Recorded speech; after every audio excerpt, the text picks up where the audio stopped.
La semaine dernière à Doha, c'était le Grand Prix du Qatar. Un Grand Prix malheureusement marqué par beaucoup trop de problèmes. Entre pneus qui ne tiennent pas, pilotes malades, Grand Prix trop chaud. Bref, on est ici pour décrypter ça ensemble. C'est parti. Déjà, je t'ai même pas dit bonjour.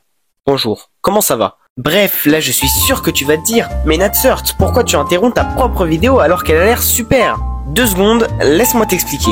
Récemment, j'ai créé un compte Instagram, donc si tu veux plus de contenu ou encore interagir ou juste me soutenir, eh ben viens nous rejoindre, le lien est dans la description. Et si t'as la flemme d'aller dans la description, tu ouvres tout simplement Instagram, tu recherches NatsurtF1 et si tu veux, tu t'abonnes. Et si tu veux pas, appuie sur le bouton bleu pour quitter la page. Comme ça, du coup, si tu t'abonnes, tu pourras répondre aux nombreux sondages et partager ton avis avec nous. Et si t'as pas Instagram, tu peux toujours t'abonner et mettre un like sous cette vidéo. Allez, bon visionnage!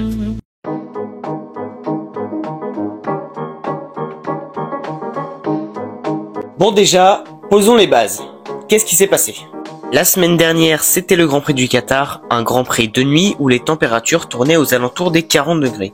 Et comme si ça ne suffisait pas, le circuit de Losail est l'un des plus physiques de la saison avec son infinité de virages rapides. En parlant du circuit de Losail, il a été entièrement refait pour pouvoir accueillir la F1 en toute sécurité. Nouvel asphalte, nouveaux vibreurs, bref, la F1 semble prête. Mais les problèmes commencent dès le vendredi quand Pirelli se rend compte que les pneus ne tiennent pas sur ce circuit. Pour la faire courte, les nouveaux vibreurs pyramidaux du circuit ont littéralement découpé le pneu. Donc qui dit pneu qui se découpe, dit risque de crevaison élevé. C'est logique. Et pour éviter de se retrouver dans une situation type Grand Prix des États-Unis 2005, la FIA a pris des mesures en accord avec Pirelli. Pour commencer, les limites de piste qui étaient déjà un problème sur ce circuit ont été modifiées au virage 12 et 13. Si vous voulez, le vibreur a été rapproché de la piste de 80 cm, matérialisé par de la peinture, ce qui réduit donc le passage des voitures sur les vibreurs hyper tranchants. Deuxième modification, le shootout du samedi a été décalé de 20 minutes pour que les pilotes aient une séance de 10 minutes d'adaptation. Mais bon, ça c'est plus anecdotique. Et le dernier changement, celui qui aura fait le plus parler, c'est l'interdiction à un train de pneus de parcourir plus de 18 tours lors du week-end. Donc le calcul est vite fait, sachant qu'il y a 57 tours, les pilotes devront effectuer minimum 3 arrêts au stand durant la course. Évidemment que la FIA a bien réagi, parce que si c'était pour avoir un Grand Prix style Silverstone 2013, ça aurait été vachement dangereux pour les pilotes. Et en plus de ça, ça aurait bien dégradé l'image de la F1. Mais le problème, c'est que le Qatar s'est situé en plein milieu du désert. Et je vous apprends rien, dans un désert, il fait chaud. Trop chaud. C'est donc comme ça qu'on se retrouve avec des pilotes faisant 57 tours à fond, car aucune gestion de pneumatique est à faire.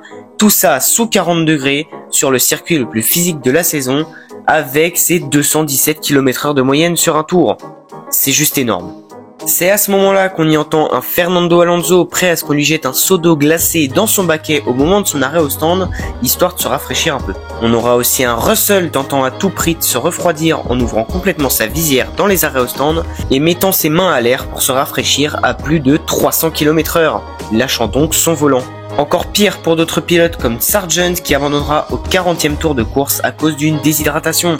Même sort pour Stroll et Albon qui iront au centre médical après être difficilement sortis de leur voiture.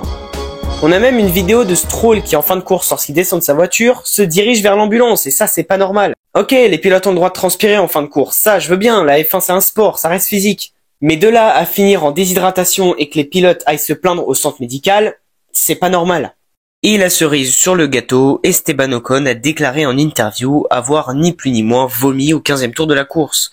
Preuve qu'à ce moment-là, les pilotes n'en pouvaient déjà plus. En parlant d'interview, voici quelques réactions des pilotes après la course.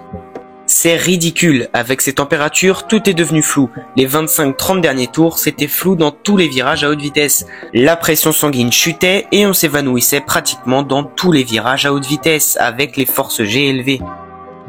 Physiquement, je me sentais pas bien. Au 15e tour à peu près, j'ai commencé à avoir des nausées, à vomir un peu pendant au moins un tour. Après, c'était compliqué, mais j'ai réussi à me calmer et à finir difficilement. En fait, il y a juste pas d'air, c'est affreux. Quand on respire, c'est de l'air chaud qui sort, ça reste dans le casque, c'est irrespirable.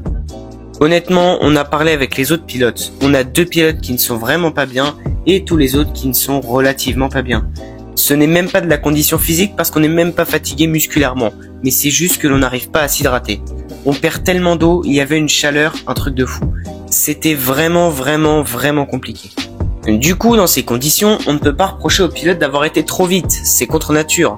Mais alors, à qui la faute? Est-ce la faute de Pirelli qui n'a pas bien anticipé le problème? Est-ce la faute de la FIA qui aurait tout simplement mal réagi à ce problème? Ou encore avoir même donné le feu vert au circuit de Losail pour qu'une course de F1 puisse se dérouler ici? Ou alors le Qatar n'était-il juste pas à la hauteur des attentes? Ou bien même, est-ce tout simplement pas la faute de la F1 d'avoir organisé un Grand Prix du désert au mois d'octobre au lieu de le faire fin novembre ou début mars comme le Grand Prix de Bahreïn par exemple? Et tout ça pour un week-end sprint. Est-ce que les Grands Prix au Moyen-Orient ne seraient-ils tout simplement pas adéquats à la F1? Comme en 2021 où le circuit urbain de Jeddah n'était même pas encore prêt à un mois du Grand Prix? Ou lorsqu'une attaque terroriste a frappé l'usine du groupe Aramco à 10 km de ce même circuit l'année suivante?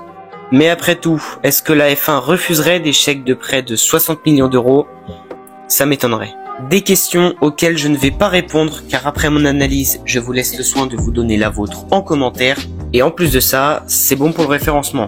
Donc partagez-nous votre avis. Et voilà les amis, cette vidéo est terminée. J'espère qu'elle vous aura plu. Merci d'être resté jusque là. Si c'est le cas, n'hésitez pas à la liker et à vous abonner. En plus, on est bientôt aux 1000 abonnés. Donc comme ça, vous pourrez faire partie de l'élite des 1000 premiers. Sinon, quant à moi, je vous laisse. Je vous dis à très vite.